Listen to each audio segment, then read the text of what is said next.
You're such an insensitive piece of shit, Neon. Neon in the fucking chat, bro. Insensitive, man.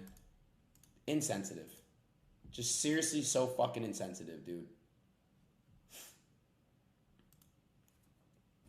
Fuck, man. Neon, what the hell was that? Yeah, he didn't add to the show in any way, shape, or form at all. I feel like there's a better way he could have at least used his presence. Like, that was a headache. That was like listening to two Adins, except one's just copying the other.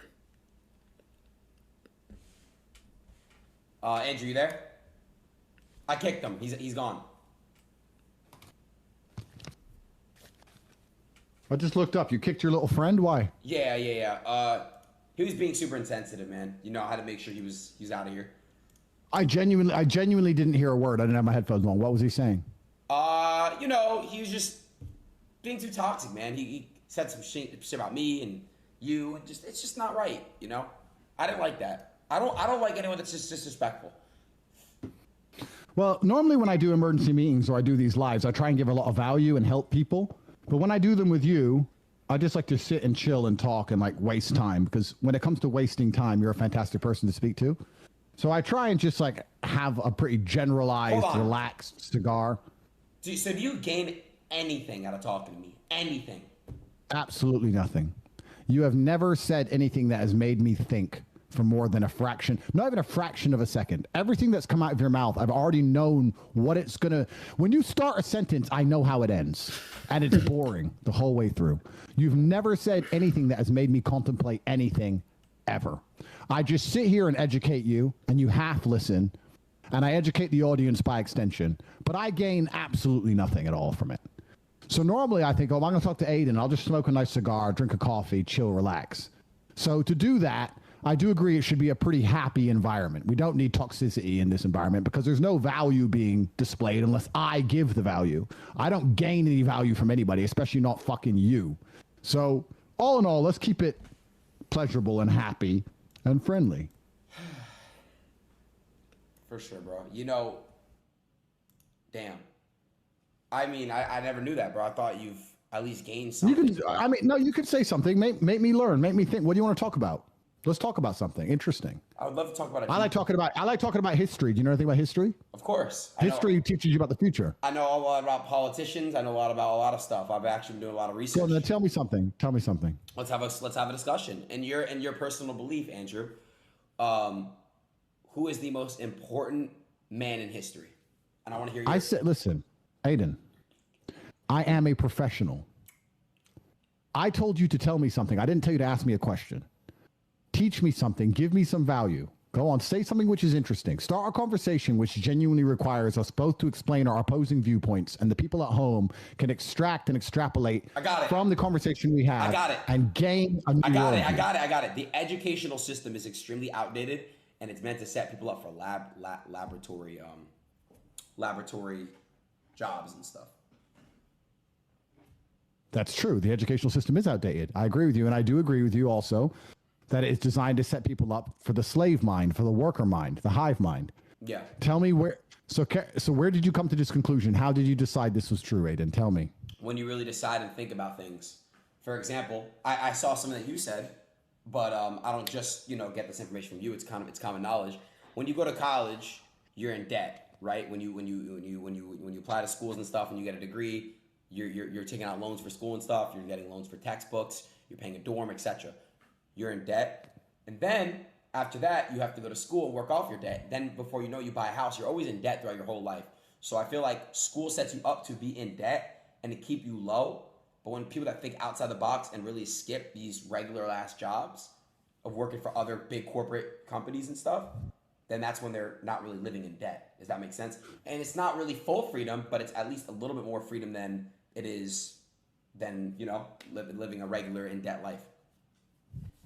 If you weren't a streamer, how would you try and become successful and rich?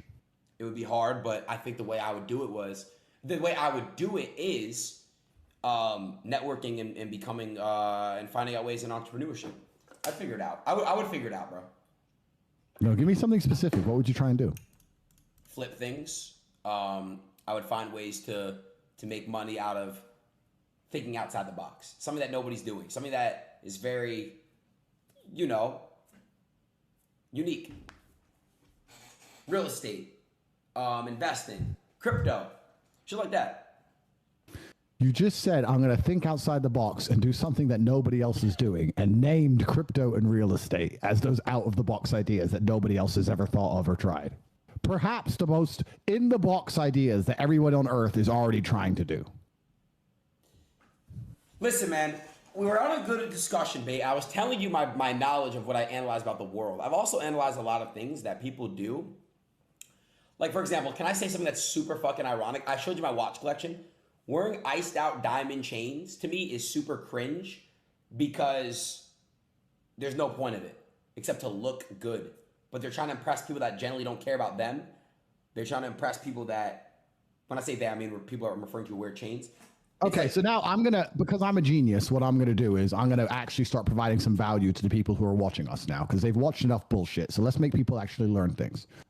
So you've said the people are wearing diamond chains because they're trying to make people care about them, people who are not interested in them. Why do you think, especially men, I guess we could talk about women as well, but we're both males, so we could talk about it from the masculine perspective. Why do you think men specifically are trying to signal status that way? What do you think is the advantage of signaling status? What does it happen for? I think it's, like I said, it comes with pushing this narrative where you have to wear diamonds and have all these things and try to present, like look cool. I guess you could say like look, the word is hip, right? So like, but don't you think men have always signaled status? Don't you think in some form, even since the dawn of human time, the Romans would wear gold, or you'd kill your enemy and chop his head off and put on a stick, or wear a feather, or whatever it was? Don't you think humans have always signaled status? Don't you think the chief of every tribe in every single civilization across the planet has always worn something which is primarily decoration, just to signal to a degree status? Don't you think that humans have always done that? I think there's other ways to flex. I guess that's the word. Like, interesting. Okay, so there's other ways to signal status. Yeah. So firstly, do we agree that men should signal status? Do you think it's important to state a signal as a man or not? I believe so, yes. Why? Because that's the status of a man. I think that's what you do. You know, it's when you're a man, it's all about pride. Even though pride isn't good, it's good to sometimes put it aside. But like it's you know, men. That's something. I honestly disagree with that. I don't think men have to signal status. If you look at, you know, certain people, Mark Zuckerberg, let's move into, you know, the white successful people, how they dress, how they signal status. They don't wear chains. They don't wear jewelry. They don't wear gold, expensive rings and watches and all this other stuff. They live their lives. They signal status by buying more property, inventing something new. What else? The type of investments they make. That's how they signal status. It's really, I think, people that have a lack thereof of money that signal status in that way. As far as flashing things and presenting not worldly items, but, you know, presenting stuff like that. I think men should do as a man. Okay, so you say there's other ways for a man to show he's high value and show his status. What are they? I think instead of wearing an iced out watch, you wear a presidential. I think instead of wearing an iced out chain, you buy a car for your mom or something. I just think there's other things to do. Buying stuff for your mom, making sure people will buy chains, but they won't even buy their mom's houses and cars. You know what I mean? So it's like backwards, if that makes sense. But that's both money. What about being in good physical condition? Don't you think that shows status? Don't you think that shows you're a hardworking, dedicated, motivated person? Yes, it does, sir. Yes. See, but even with that, in my head, that would be like a different type of status, though, or status. That would be a different type of status. Like, you could work out and be in fit, physical, top condition and still be broke. So, on one hand, your financial status is low as fuck. But your physical status, now we're playing semantics, now your physical status would be higher than the millionaire who doesn't do any of that stuff. So it's kind of a weird dichotomy. It's kind of a weird, it's a very weird conversation, honestly. So it's very important. Wouldn't you agree? Yes, sir. So why do you still look like shit? You know, it goes both ways, bro. I told you I was battling an addiction. And again, you don't know what I don't care about your sub story. And see, but here's the thing. Adin's status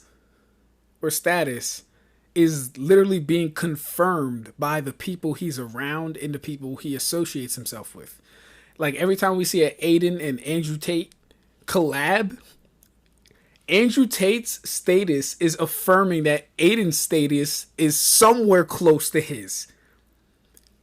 Even if like Andrew's just doing this for whatever reason. There's no benefit, there's a high benefit, there's a low benefit, whatever. Adin's status is now attached to Andrew's status by proxy. So yeah, that's interesting though. I like this conversation though. It's somewhat of a shame it's being wasted on Adin Ross. Honestly, like there's someone probably better to talk to. But it's okay. It's okay. Well, I don't give a fuck about your shit. I don't care. When you came out of prison, you looked like a homeless fucking crackhead. And did I say shit? I said, damn, I hope he gets home, has a warm blanket, and eats some hot food. Fuck you.